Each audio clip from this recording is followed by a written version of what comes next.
year we celebrate the festival of rugby that is the Six Nations. It's so ingrained in Welsh culture, it's almost part of our collective DNA. I'm Carolyn Hitt, and I've grown up loving this game. As a journalist, I've covered Welsh rugby for almost 20 years, and I admire and applaud the players who put their bodies on the line for our entertainment. OK, these days they're paid handsomely for it in multi-million-pound tournaments, but that wasn't always the case. For more than 100 years, rugby union was an amateur game. If you wanted to be paid to play, you had to switch codes and play rugby league.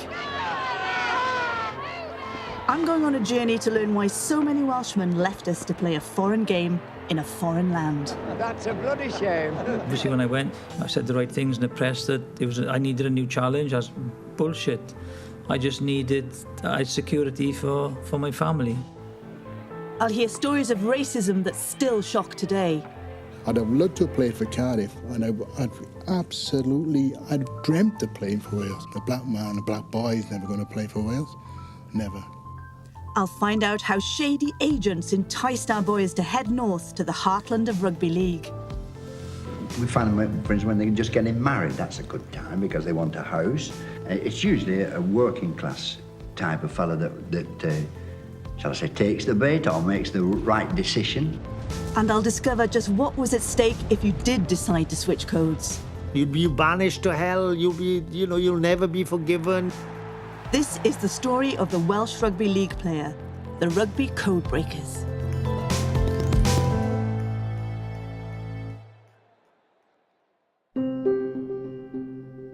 In the late 19th century, rugby was a new and exciting sport. And although increasingly a people's game, it was run by the public school-educated elite. The Rugby Football Union insisted it was strictly an amateur sport to be played for the love of the game and moral education. But in the north of England and in Wales, rugby was being played and enjoyed by largely working-class men who were missing work to play, so needed to be paid. The classes were on a collision course. My journey to discover how rugby's civil war split one game into two codes begins in the north of England. So this is Huddersfield, where the story begins. And I'm here to meet Professor Tony Collins at the George Hotel, the birthplace of rugby league. Tony, great to meet you. Hi. This is it? This is it, the most historic building in rugby. Wow, let's take a look. Yes, ma'am. The leading northern clubs suggested a system of payments to compensate the player for taking time off work, called broken time. But the RFU were having none of it. The northern clubs felt they had no alternative but to break away from their middle-class masters. Well, Tony, the George Hotel has seen better days, I think, but this room is really significant in the story of rugby, isn't it? Absolutely. This is the room where we think that the 21 clubs, the leading northern clubs, met in 1895 to break away and form the Northern Rugby Football Union. They'd basically come to the conclusion that they could no longer continue to play rugby under the rugby union's amateur regulations. And so the teams met here at 6:30 on Thursday night, 29th of August 1895, and decided that they would form a brand new rugby organisation, the Northern Rugby Football Union, which we today know as the Rugby League, and they will pay players 6 shillings broken time payments to compensate them for taking time off work. So rugby in this room changed forever on that night. A seismic move for sport, and I can kind of feel the ghosts of the Great Split here, I think. As the game split, the battle lines were drawn. The industrial working class in the north and the establishment elite of the south. The Welsh Rugby Union were caught in the crossfire. Should they join their working class counterparts in the north of England or stay with the middle class RFU in the south? If this was a class war between two games, why didn't Wales align itself to its working class brothers in the north? The leaders, very influential men heading the Welsh Rugby Union, they want to make it and keep it a national game. And if they allowed professionalism, they would immediately, they knew, be excommunicated by the other countries, and it would become immediately then a regional game. They couldn't play the other countries. They'd be forced then just to play Yorkshire or Lancashire. So the whole nature of the game would lose its authority and lose its status within Wales. The real reason, I think, why Wales didn't go over to and leave the Rugby Union and join the Northern Union was because it was actually, not only was it a very working class game, but it was also a very cross-class game. It encompassed all the classes in Wales, and that was one of the things that the Welsh game was very proud of. A significant portion of the game was the Welsh middle classes, privately educated people, had been to Llandovery, Lampeter and other private schools in Wales. And that meant that they were linked to the English Rugby Union in a way that many of the northern clubs weren't. The leadership of Welsh Rugby decided to defer to the English. Defer to the English and play for nothing? Seriously? It's not the done thing, old boy, to play sport for money. You play for the love of the game, recreational purposes. And I always used to think as a kid, look, if you had a talent as a musician, what are you going to do? Play at the Albert Hall for nothing? You know, if you were a brain surgeon, save somebody's life and you don't get paid for it, well, what's wrong at actually earning money at the one talent you have to provide you and your family with a decent standard of living? This kind of compromise emerged whereby Wales pretended not to pay players and the English Rugby Union pretended to believe them. And that lasted for another 100 years. Hypocrisy was rife. I mean, a good league friend of mine, he said, you know the difference between a rugby league player and a rugby union player? I said, no, go on, tell me. He said, rugby league players pay tax, which kind of summed it up. Welsh Rugby has always produced great players, and the Northern Union clubs recognise the rich seam of rugby talent in South Wales. Right from the start, they came down to poach our star players. But there wasn't always a warm welcome in the hillsides for the English Scouts. In 1897, there are 2 scouts holed up in a hotel in Llwyn Pier, and they are dragged out and frog marched to the station. There's an agent from Wigan in Penarth. He's taken down the landing stage, thrown into the sea, rolled in the sand. Those scouts were chasing the very best Welsh players. One of their targets was William O'Neill, a Welsh international, a member of the famous Cardiff team of 1905 who became known as the Invincibles. I'm here to meet Billy's descendants and discover what made him switch. Well, Colin, Dennis, I am so excited to see this picture because this is a superstar team in a golden era for Welsh rugby. And I'm looking at some of the names here I recognise: Gwyn Nichols, Percy Bush, Rhys Gabe. And your great-grandfather, Billy O'Neill, was part of this Smack team. in the middle, yeah. Amazing. He must have been a special player. Yeah, I played 11 times for Wales Union. His first Triple Crown was for the seasons of 1905. Then he was part of the 1908 Grand Slam. So with all that going on for him in the Union game, why did he go north? I think when he wasn't selected for New Zealand, he was known as Wales's most brilliant forward. And I think when he got left out of that, I think he was disappointed. Billy's parents had come over from Ireland during the Great Famine. Bound for America, their boat sank, so they ended up in Milford Haven. Uncomfortable as it is to hear, their son's Irish heritage may have kept Billy out of the Welsh side for their biggest games. The WRU even insisted on him dropping the O from his name to appear less Irish. So do you think he was discriminated against because he was of Irish descent? I do indeed. My grandfather always said they wanted an all-Welsh team, so... They said that in the papers. And I know when he got picked for one international, one of the selectors said to him, "Oh, congratulations, Billy, on being picked for Saturday." He said, "No," he said, "I see W. O'Neill in the paper. My name's William O'Neill." It's still shocking today to hear of the discrimination that Billy faced. And understandably, when Warrington offered him £100 in 1908 to switch codes, the Cardiff docker left with a heavy heart. I've got mixed emotions after meeting the O'Neills. I thought rugby in Wales is a classless game. I thought Cardiff in the 1900s is this inclusive melting pot. And yet here's Billy O'Neill, asked to drop the O from his name, deny your Irish heritage if you want to be part of this pure Welsh team. But you know, the wonderful thing is that he lives on in the memorabilia of the O'Neill family. He lives on in their stories, and he lives on in their hearts.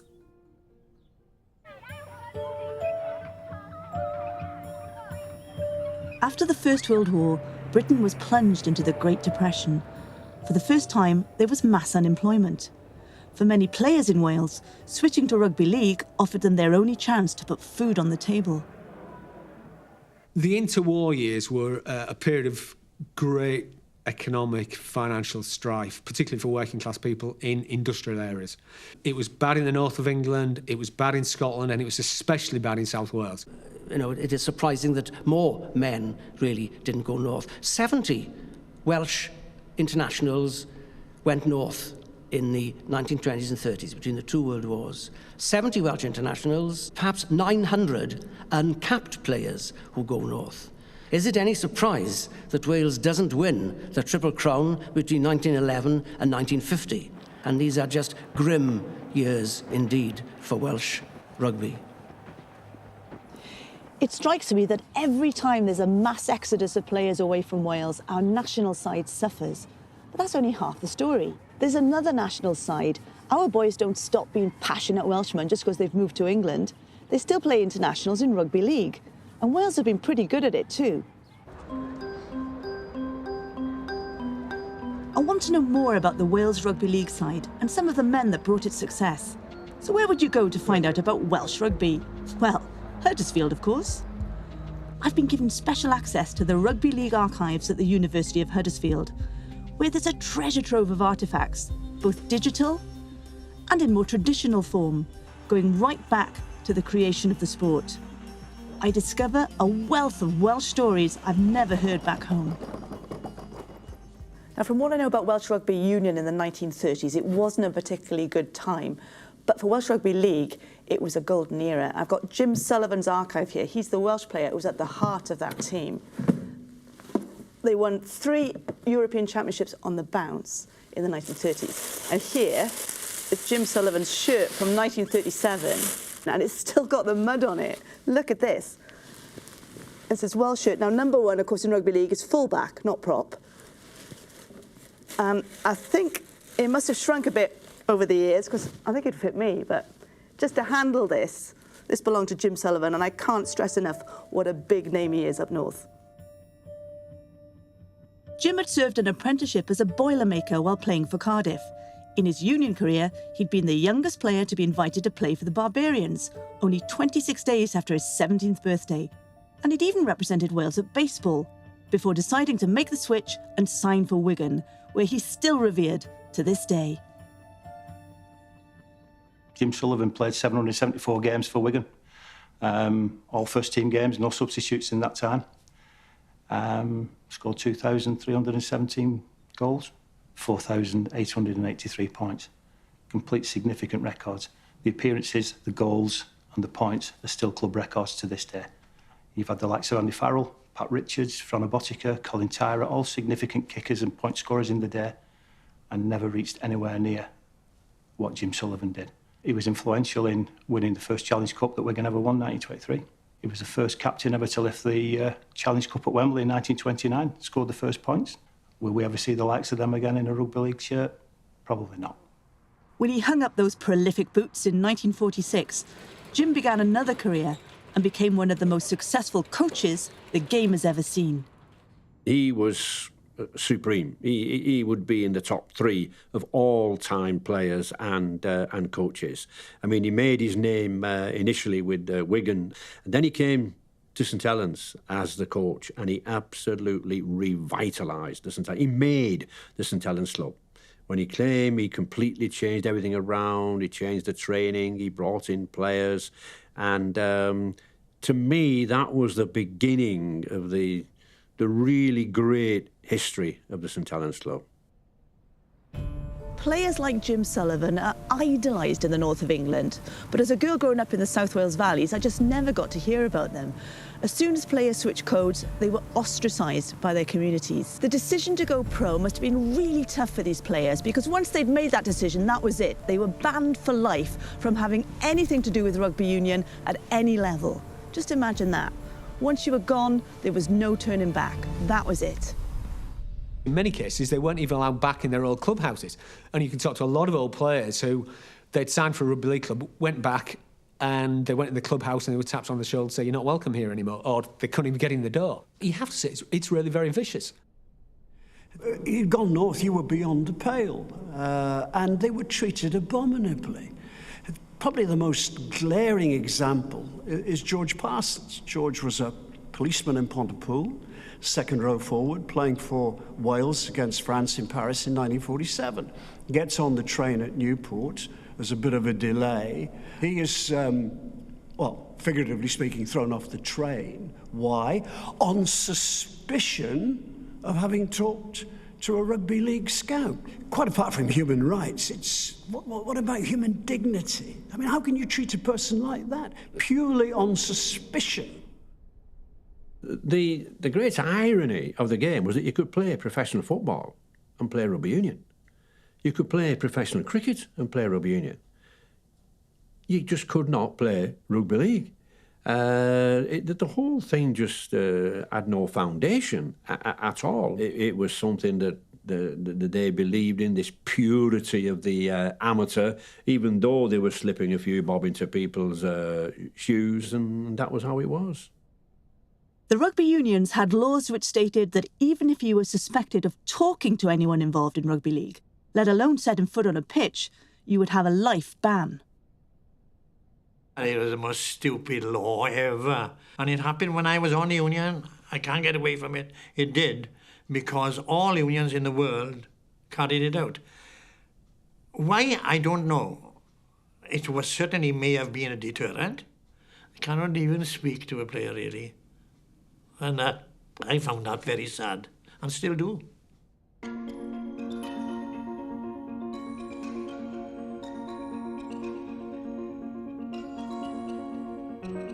I found some amazing things here. There's so much Welsh interest. Starting with this is the programme from the Challenge Cup final, May the 4th, 1935, Huddersfield v Castleford. 6 Welshmen in the Huddersfield side, 1 on the bench. Moving forward 2 more years, Keighley versus Widnes, Challenge Cup final, and there are actually 7 Welshmen for Keighley. That's more than half the team. And a player who features in both these finals is Idris Towell. He's a centre from Bridgend. I've actually got his shirt here. And what's particularly special about it, the Red of Wales, Keighley, in the honour of the number of Welsh players turning out for them that day, turned their kit from green to red. And what's special as well, here in Huddersfield, a long way from Bridgend, the entire rugby journey of Idris Towell is here, right back to the very beginning. We've got his first schoolboy rugby cap for Wales. Look at that. During my travels, I've been learning of Welsh players who've made a huge success of their lives in the north, and I'm embarrassed to say I hadn't even heard of many of them before. But there's one legendary player I do know of, Welsh Sports Hall of Fame inductee and Cardiff boy, Gus Risman. One of the most outstanding players that Salford's ever had. I dare say if we erected a statue to a player at Salford, it would be for Gus Risman. I think that would be the popular choice as the club's greatest ever player, and we've had a lot of great players over the years. He had a great understanding of the game. He was a master tactician, and he just had charisma. And when he came onto the field with the red jersey, he was just like a boy's own superhero. Another superhero making a name for himself in the 40s and 50s was Trevor Foster. I've come to Odsal Stadium, home of the Bradford Bulls, to meet his son. Simon, good to meet you. Welcome to Odsal Stadium. Oh, what an amazing place it is. Fantastic, it's great. Isn't it? Simon's dad Trevor came north to Bradford from Newport at the end of the 30s. In 1946, just after the war, he was selected to represent Great Britain in a rugby league tour of Australia and New Zealand to raise morale in the Commonwealth. The only transport available was a British Navy aircraft carrier, the HMS Indomitable. The thought of spending a whole month on a ship didn't worry a man like Trevor Foster, mind you. He and tour captain Gus Risman just saw an opportunity. He was an army physical training instructor in the war, and Gus Risman, then captain of the tour, as they set off on the boat, said, Trevor, I want you to look after PE. My dad said, there's a huge deck here. Played deck hockey, played touch rugby. And so my dad got them fit, and when they landed in Sydney, they were genuinely fit, and the Australian guys ready for the first test. The tour was successful because it was the only tour that went out there that remained unbeaten in tests in Australia. And never since, never before. There were 11 Welshmen on the tour. There should have been 12, but one was left behind for shocking reasons. It wasn't because he was out of form, or even because he was injured. No, Roy Francis wasn't allowed to tour Australia because he was black. Australia operated what they called a colour bar, an apartheid, and it was felt that because this tour was so important, neither side wanted to upset the other by including someone that the Australians could have objected to.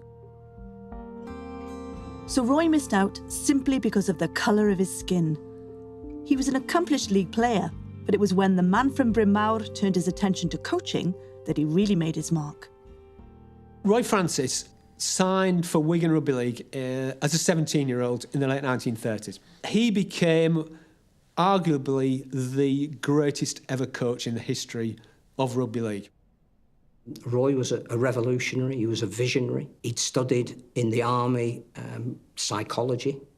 When he was rehabilitating people, he himself had been an army sprint champion in 1942, the fastest man in the British Army. It's safe to say that in Roy Francis, the modern rugby league coach was developed. His achievements predate that of the other great Welsh coach of the late 20th century, Carwyn James. He introduced game plans, he introduced individual diet plans, he filmed the players so they could see what they were doing on the pitch, where they were going wrong. It's a pity that Roy Francis isn't generally regarded in the same light as Carwyn James, because these are the two giants of Welsh coaching in the late 20th century. Roy Francis was the first black British professional coach in any sport and was clearly an innovator and pioneer. I think it's a scandal his story is barely known in Wales. He deserves to be celebrated. Here was a black man in 1950s Britain who was accepted as a leader, as an authority figure in the game. It's difficult to think of any other part of British society where that would be the case. So Roy Francis was not just a great coach, he was a pioneer, not just for rugby, but also in society as well. And I think that the fact that he's hardly ever been heard of in Wales, I think is a wrong that needs to be righted.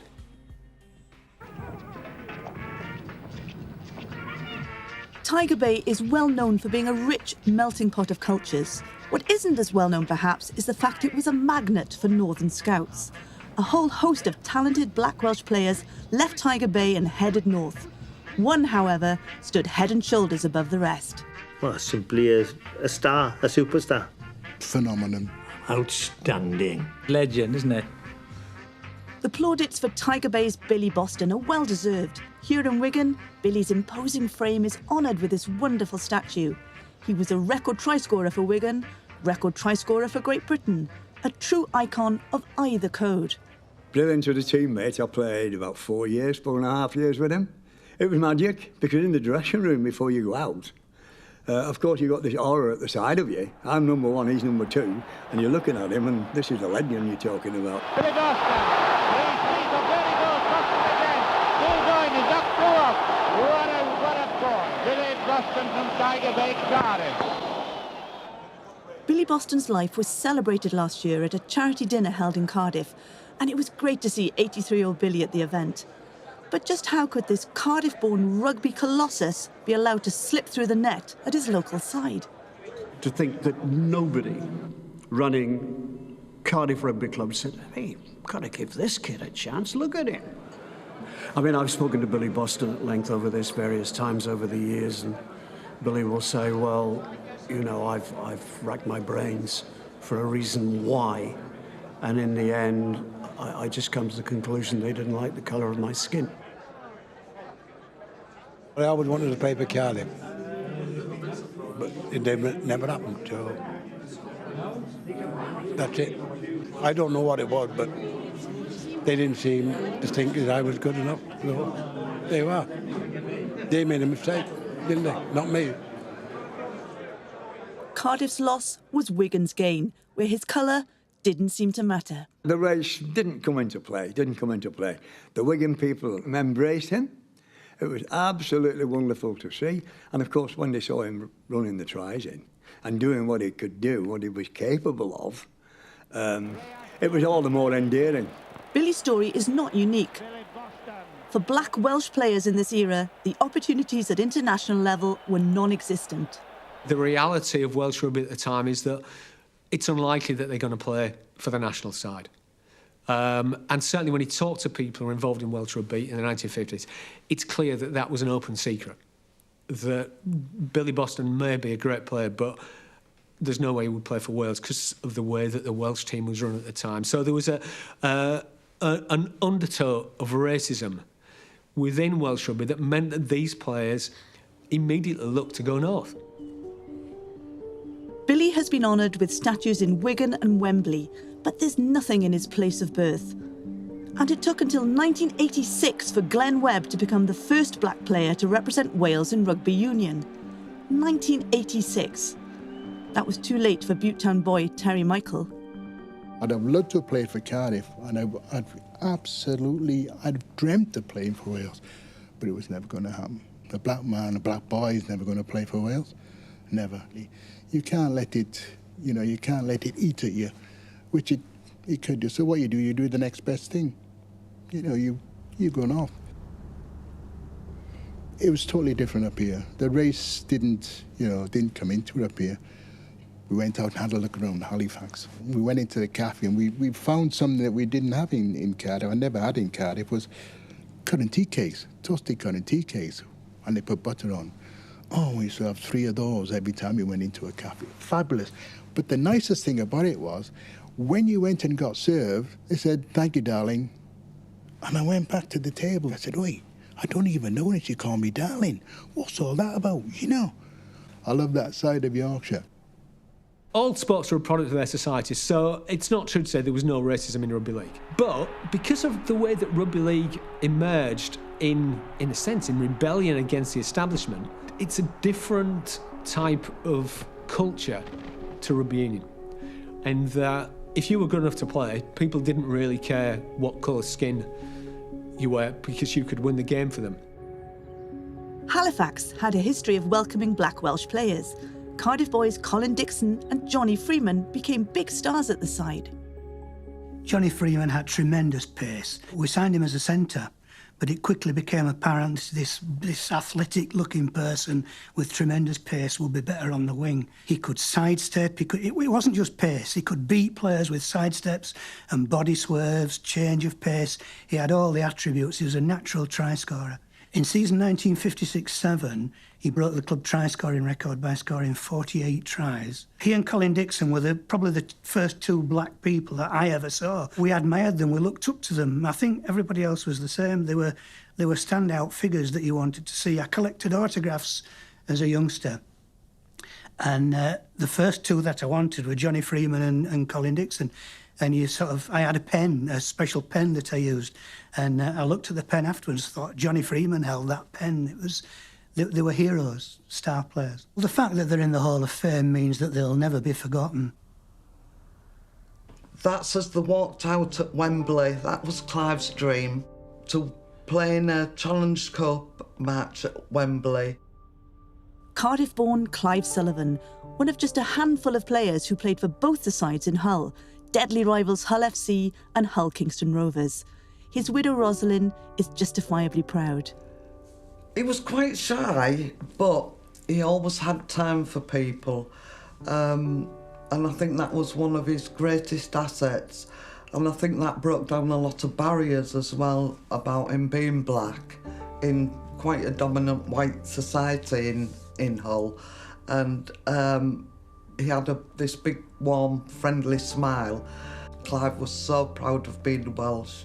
And that was something new to me because as English, we're not so proud of our heritage, but the Welsh people, there's such pride amongst them, and he was really proud of being Welsh. Clive's biggest moment didn't come in the red of Wales, but in the white of Great Britain. In 1972, he became the first black man to captain a British professional team in any sport. And in the World Cup final, he scored an absolute beauty. Sullivan, can he go? Sullivan, can he go? I think Sullivan will go off into the field. I don't think anybody's going to catch him. I don't think anybody's going to catch him. Everybody's saying go, go, go, and he goes for a try to Sheringham. Wales hasn't realised what's been achieved in the north by the Welsh players, and I don't think it's never been celebrated at all. A Welshman captaining the World Cup winning side and scoring in the final, surely that would create some ripples back home. Well, wherever Welshmen go in the world, the one sport with which we're invariably associated is rugby union football, and so we make no apology by starting our look back at 1972 with this sport. Amazingly, Clive's achievement didn't even warrant a single mention. I think it's diabolical, really, when you think about, you know, the talent that have come up. Your Sullivans, your Bostons, your Dixons, your Freemans. And I think it's diabolical they're not recognised. It's shocking, really. They've missed the opportunity to ingrace those lads. Hurts me there. Hurts me. I didn't think I'd feel that, you know, but yeah, that hurt me, though. These days, when Hull FC play Hull Kingston Rovers in an annual pre-season friendly, they play for the Clive Sullivan Trophy. It's one of the things I've learned about rugby league that I love. They honour their heroes. Black, white, Welsh, whatever. They've even named streets and roads after some of the boys who headed north and committed their futures to rugby league. What a fantastic occasion, two of the biggest rivals in sport coming together to contest a trophy in memory of a Welshman who united this English city. I loved every minute of that. Rugby league is a hard game played by hard men, none harder than Cardiff's big Jim Mills. John Greenglass, I think it's sent somebody off. Jim Mills has been sent off. If you don't get sent off once a year, there's something wrong in there, you know. That horrendous stamp was a low point in Jim's career in rugby league, but there were many highlights. I've come up to Widnes to meet Jim and discover how he came to switch codes in the first place. I was in the first team. I was 19-year-old, and we were playing Coventry at the Cardiff Arms Park, and I was walking up Westcott Street, and I seen this chap walking towards me and seemed to be heading for me. He said, "Jim, I won't keep you long." He said, "Just will you answer a question?" I said, "What's that?" He said, "Would you be interested in playing rugby league?" And I just said, might do. That was it. The following week, big limousines outside the house, and directors of Halifax asked me to go north. They offered me £4,000 to go to Halifax, you know. And at the time, I wasn't working because I'd lost my job. It was a lot of money then because I could buy a couple of houses in Halifax for £4,000. So it was, you know, good money, especially when you're unemployed. The boys from Wales got big money to switch allegiance, but it wasn't a level playing field for the local English lads who'd grown up playing league. There was no tax-free signing-on fee for them, and they were often bitter about it. These rugby union lads, they come up here. They get fantastic signing-on fees. They get pushed in everywhere as soon as they come up. Somebody else has to move out of position for them, and they don't always make it. And they come up here, I'm sure, some of them just come up here for holiday. They think, well, I can get £6,000, and if I don't make it, I go back home with £6,000 in the bank. But for Welsh players making the switch, it was no picnic. With 13 players on the pitch rather than 15, there was more space. No line-outs led to fewer stoppages. This made the game faster and arguably more physical. So for a union player switching codes, there was a big risk it might not work out. When you come up and you've never played a game and you're picking up thousands of pounds, they all want to knock your head off, you know. A lot of them don't expect the knocks what they're going to get, and when they do start getting them, they don't want to know about it. The men who ran rugby league knew that money talks, but they were also sharp enough to know when it was the right time to approach a player. We find them, for instance, when they're just getting married, that's a good time because they want a house, and they're probably labourers in some cases. You get all walks of life, ordinary people, and we can say to them, well, all right, we're prepared to give you so much money to sign, cash money, there's no tax from it or anything, it's on the basis of relinquishing their amateur status. It's usually a working class type of fella that shall I say, takes the bait or makes the right decision. And I think the only people that we leave alone, we don't, seriously, when the people are going to Cambridge, Oxford and Cambridge, we always say, well, that's something out of our, there's no chance of getting these boys, so we just leave them alone. One superstar who did succumb to League's advances was Nathan Llanelli's Lewis Jones. A British Lion while still a teenager, the stellar fullback was a golden boy of the Welsh game. It was a seismic story in 1952 when he turned, shaking Welsh Rugby Union to its core. One of the people who were involved in his capture was the team manager of Leeds at the time, Ken Dolby. And he wrote an account in one of his books about the capture of Lewis, which I think sums up, obviously, what it meant, but also the chase, the thrill of the chase. What a trail we blazed as we set off by road, bonfire after bonfire receding into the distance as we sped through the night, before pulling up at Journey's End in Gorsinan's Upper Lime Street. A record £6,000 fee, the all-important signature, handshakes all round, and the deal was done within the hour. Back we drove once more through the night, threading our way through valleys clad in Bible-black darkness, as if already in mourning over the loss of one of their favourite sons. You know, Rugby League didn't always get their man. They tried, but some Welsh players were just not for turning. Creative and charismatic, Cliff Morgan was at the heart of the Welsh team that famously beat the All Blacks in 1953. So it was inevitable he'd be a target for the League scouts. People arrived from Wigan and Leeds, and on a Sunday morning, a Rolls-Royce car outside the front door of a terraced house in Wales, well, isn't a commonplace thing, so everybody knew they were there to talk rugby league terms with me. Strictly speaking, I then became a professional, because one is not allowed to discuss or negotiate. But as my mother said, when I said, look, I mustn't talk with them, ma'am, because I'd have to give up my amateur status. My mother said, well, you can't leave them on the doorstep, bring them in. And my mother used to cook food. You know, I mean, thank lots of people came down not to buy me, but to get ham and chips from my mother. Cliff was wanted. He was wanted by many clubs, St Helens in particular, who really set their stall out for him. And my word, he would have been something special. He came up to St Helens, had words with them.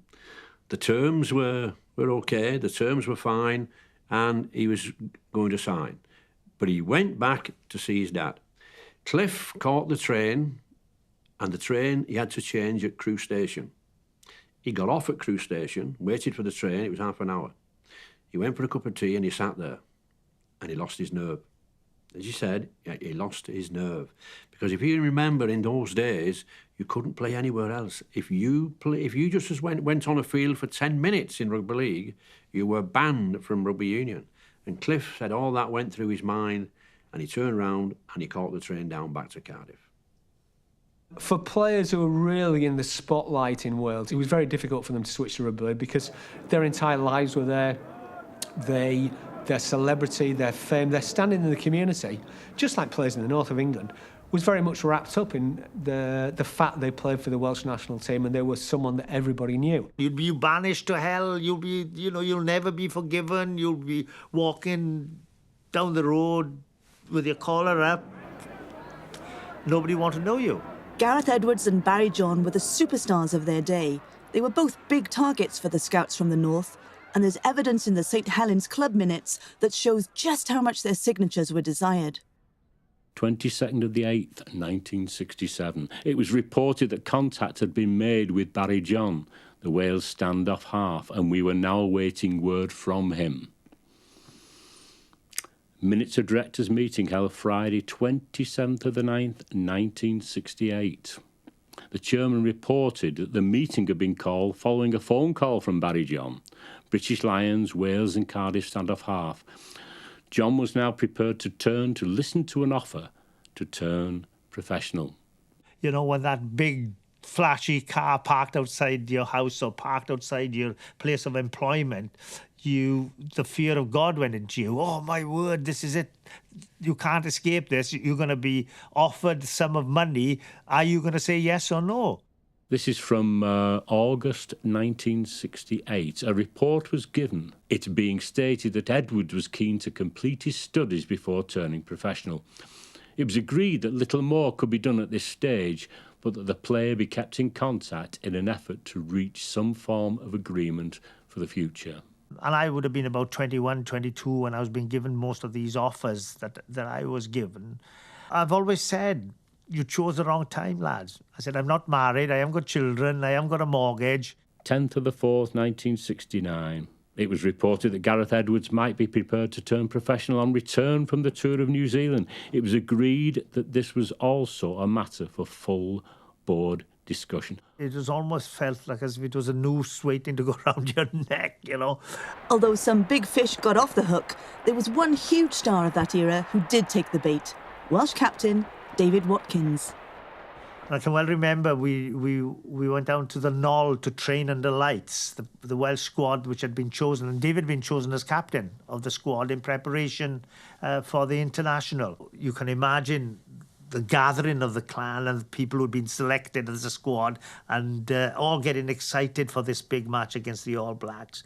I realised that David was still in his suit, so to speak, and he just stopped everybody. He said, lads, he said, I've got something to say to you. Unfortunately, he says, I won't be at the Arms Park, but I'd like to wish you all the best because, he said, I've just signed for Salford and I'm off. and wished us all the very best and was out through the door. Obviously, the reason I turned professional was from a financial point of view. I think everybody has to secure themselves for life, and this was an opportunity for me to secure myself for life. I think the publicity surrounding David Watkins' arrival at Salford is the biggest we've ever had at Salford. The media were going crazy, both TV and newspaper coverage. It was just incredible, really. In one of his first games, he might have missed a tackle or whatever, slipped off a man and some crowd. Hit him with your wallet, Watkins. There was that, you know, you had to be pretty good to win over the northern audiences.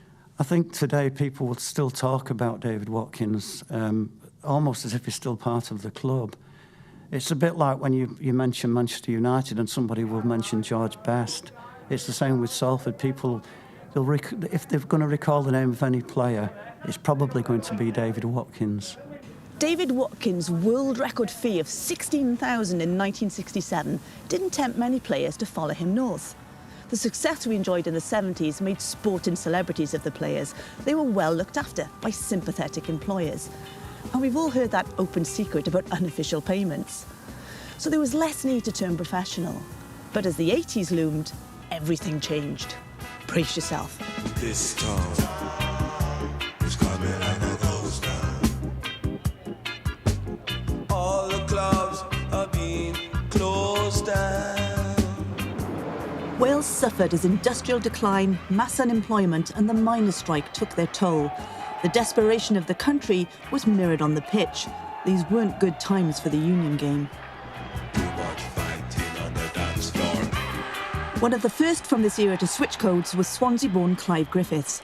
Although the Llanelli fullback was breaking into the Welsh Union side, the money on the table from St Helens proved too much to ignore.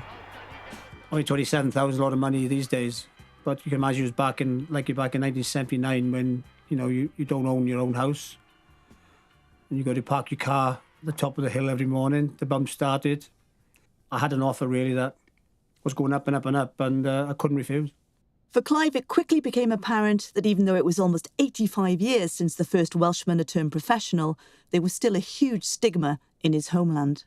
I knew that the fallout from becoming a rugby league player was going to be immense. It was life-changing, and literally life-changing. It was people who would say hello to you in the street wouldn't say hello to you anymore. You just became an outcast of Welsh society in many people's eyes. We'd struck off the Welsh coaches register. I was a qualified coach as well at the time, so we'd struck off that.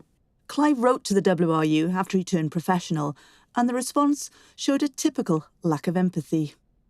Unfortunately, due to your league connections, I have to advise you that you will not be retained on the WRU coaches register, and that, therefore, means we are not able to help you with any rugby football information whatsoever. As they say in Gwent, Clive, c'est la vie. It was akin to rugby apartheid, to be honest.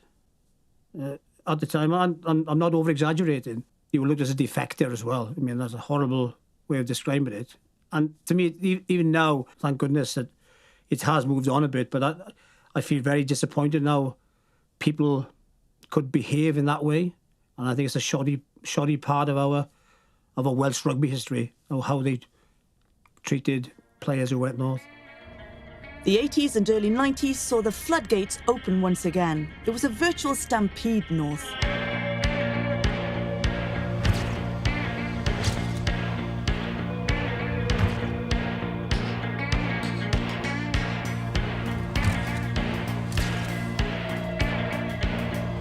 One name was bigger than the rest. Welsh captain Jonathan Davies.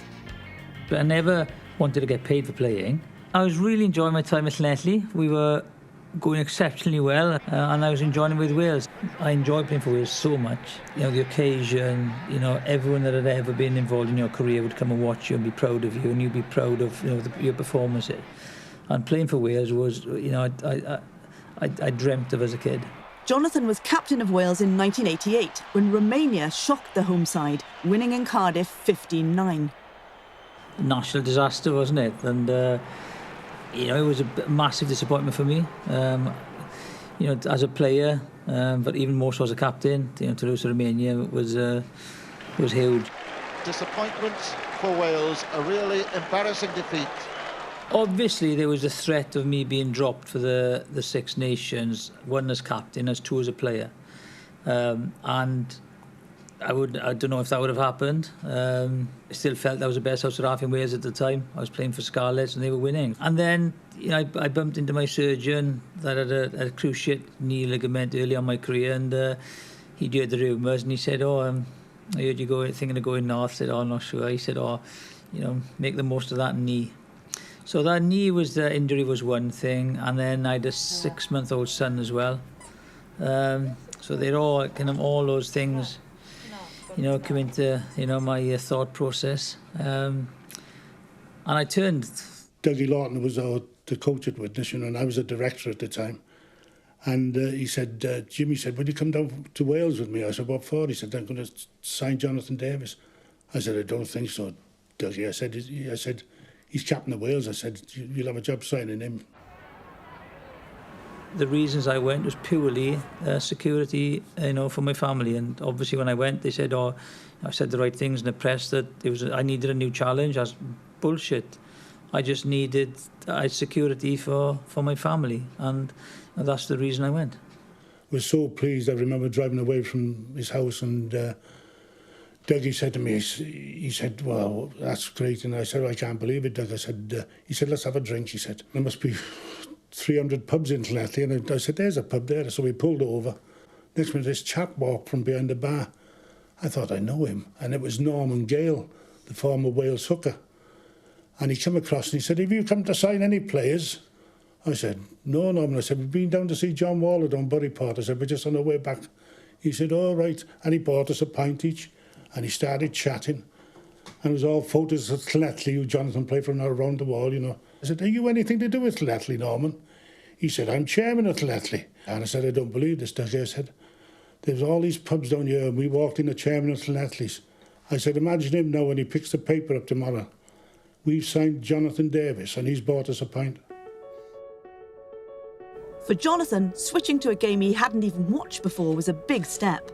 For the opposition players, it was a chance to get one over on our golden boy. Yeah, it was brutal. A couple of instances where I've had, you know, my eye gouged and, you know, top digit of the finger inside my eye. I've had short arm tackles, stood in my hand and all that. But hey, you know, people are surprised there when I gave it back. You know, not coming from, you know, a West Wales background and playing in the West Wales League. A kind of peripheral vision is something you grow up with. Jonathan also helped persuade other Welshmen to turn pro. Good stuff now from Widnes. Superb rugby all across the line. Courier, the long ball to John Devereux. He's going for the corner. Richard Gay's there, and the power of Devereux does it. I had a phone call out of the blue from Jonathan. He was in Widnes, obviously been there for 6 or 7 months, and he said, "Look, Widnes are interested in signing you. Will you speak to them?" They wanted to come to meet me, so I agreed to meet in a hotel just up the road. But I said, "Look, when you come down, I'm an amateur. I can't afford to be seen talking to any rugby league, you know, scouts or coaches, and you know, I'll be sign died. And so I said, can we just be discreet? And I always remember meeting them at the hotel with my dad. They turned up in this car, Nissan Bluebird, with witness car sales over every panel of the car. And they walked out of the car with the witness blazers on. And yeah, I just thought that was pretty discreet, that was, yeah. Everybody's story of going north is different, but perhaps the most unusual tale concerns a maverick scrum half who played for Pontypool, had one cap for Wales, and ended up in Hull Kingston Rovers after a spell at Her Majesty's pleasure. David Bishop was playing for Pontypool against Newbridge in October 1985 when he was involved in an off-the-ball incident with Chris Jarman, who then brought a private prosecution against Bishop for common assault. I pleaded guilty to the common assault, and he gave me a month in jail. And I said to put it about my solicitor, I said, what am I going to do? I'm meeting Kate, my wife, for lunch. And that's what happened. They sent me over. I went to jail. After spending a night in Cardiff prison, where the governor even asked for his autograph, Bishop was released to take his case to appeal. At the appeal court, he was given a suspended sentence. The WRU took a dim view of David's brush with the law. And then they decided in their wisdom to ban me for 10 months to keep me out of the first World Cup. It keeps getting reported he was a broken jaw. It wasn't. It was just, you know, he was chucking his weight about, and I give him a clip. And that was it, really. A kid's 6'4", and he goes crying. So, there you are. After the ban, Bish was back playing for his beloved Pontypool, and in a third-round cup game, he put in a match-winning performance. Look at that joy from David Bishop. With his all-round performance, he must surely have impressed the two selectors, R.H. Williams and Derek Quinnell. After the game, Pontypool's coach, Ray Prosser, went to see the Welsh team selectors who'd been watching the match. Ray went up and he said to a couple of the Welsh selectors, how can you not pick him? And they turned around and said, well, we're in charge. You'll never play for Wales again. And that was it. I thought if I can't play for my country, then I've got to start to get something out of it. And that was it, really. You know, you don't mind leaving the house, but when you're kicked out, it's different. With no international future in union for David, he decided to take a £50,000 offer from Hull Kingston Rovers and moved north. Such a culture shock when you go up there, because I was fit, but I mean, not fit for this game. And for 4 games, I just got battered. They just battered me. I remember the first tackle I took, broke my nose and loosened a couple of teeth. And I thought, oh, and they were all saying, welcome to Rugby League. In the second half then, I torn all the ligaments in my ankle. I remember coming off between the two physios and all the Salford chanting, what a waste of money. What a waste of money. And I was fortunate then, you know, just after I went, and all the Welsh stars started to go there, with Moriarty, Hadley, Roland Phillips, Devro, and they sort of regenerated then the Rugby League side. So it was like the boys coming back home, if you like. But it'll never, ever replace what I lost. You know, I'm still bitter about it, but there you are. You know, probably die bitter about it, but nothing can be changed now. The effect on the Welsh Rugby Union side of so many players heading north was devastating. Between 1989 and 95, we finished bottom of the table 5 times. To lose him was a big blow for Welsh rugby, certainly. The other countries didn't lose him like that, right? And if they lost him in New Zealand, they went to Tonga and Fiji and picked him up instead. So it was a strange situation to have, but I don't blame him one iota. If you have got talent, and whatever you got your talent in, if you can make money on it as well, all the best to you, I say. And in the 80s, there was an additional attraction to turning professional. Thanks to so many players moving north, Wales's international league side was once again a force to be reckoned with.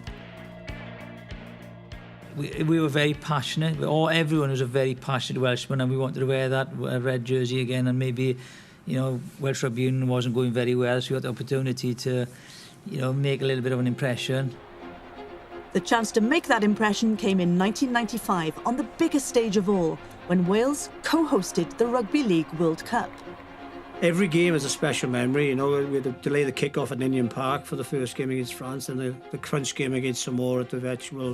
Going back down towards Penclawdd and go down to the Vetch to play a game of rugby league where I used to go watch the Swans as a kid and so forth, and to hear there's 2,000 people locked out was amazing. People still come up to me and say, "Oh, what a game that was!" You know, I was captain. My boy Scott was the mascot, and the whole occasion was fantastic. And it was a brutal game, amazing atmosphere. But it just embraced what we were all about as players and as individuals. We wanted to win that game. We weren't prepared to lose it. Coming in Swansea. Wales had a fantastic World Cup, reaching the semi-final where they eventually lost to England. It was a unique time in Welsh sport, but for Welsh Rugby League it was the golden era of Welsh Rugby League. You know, playing for Wales and playing for Great Britain with Widnes was special, because I thought going to Rugby League that I would lose that international arena, and it's not the same as the international arena of Rugby Union, of course. You know, they're far greater, but playing Wembley was just fantastic. It was at Wembley, playing for Great Britain, that Jonathan's biggest moment in Rugby League was secured. I've been very lucky. I've scored most of my best tries on television, which is useful. I had a pass off Dennis Betts and just looked around. They had a slight dog-leg defence who had done me, and it opened up. And I knew I was going to score 10 yards out from scoring it. But yeah, it was very special to score in an Ashes match at Wembley against one of the greatest sides in the world. Betts to Davis. Davis, he's got some space. He's going for the corner. He's got his head back. And the Welshman is in for a magnificent try at the corner. Probably the most gifted rugby player of either code anywhere in the world of his generation. Jonathan had this beauty when he ran with the ball. He was so natural, lithe, and it was just a pleasure to watch. There was an aesthetic quality to watching Jonathan Davis that I think was only really brought out in rugby league. The mass exodus of star Welsh players that had lasted for 100 years was coming to a close. By the mid-90s, rugby's governing body had come to accept the inevitable. The Southern Hemisphere sides had been professional in all but name for some time. Money was pouring into the game after the Rugby Union World Cup, and the amateur days were about to come to an abrupt end. On the 26th of August 1995, the International Rugby Board declared rugby union an open game. This meant union players could be openly paid for playing. There was no need to go north anymore. Players still leave Wales, of course, but these days they're more likely to disappear through the Channel Tunnel than head up the M6. And the players who make the move to France don't get shunned or vilified like the Welshmen who went to league. They became outcasts in Wales, but heroes in the north. Without the Welsh players, rugby league would not be what it is today. The contribution that they made on the pitch, as players, as coaches, and the contribution they made to the game off the pitch and to the communities that they lived in as well, because many of them stayed in the north and became icons. Rugby league is unthinkable without the contribution of those Welsh players. I have to admit, I grew up believing rugby league was the enemy, the code that stole my heroes and decimated my Welsh team. But my perception has changed. It's a bigger story that transcends sport, where race and class have played their part. And ultimately, how can you begrudge any player who just wants to provide for his family by doing the thing he loves? Here in Wales, we ostracise many of those men and have chosen to largely ignore their success. The English, however, embraced them, celebrated their achievements and hold them in their hearts to this very day. And we as a nation would be richer for it if we made up for lost time and did the same.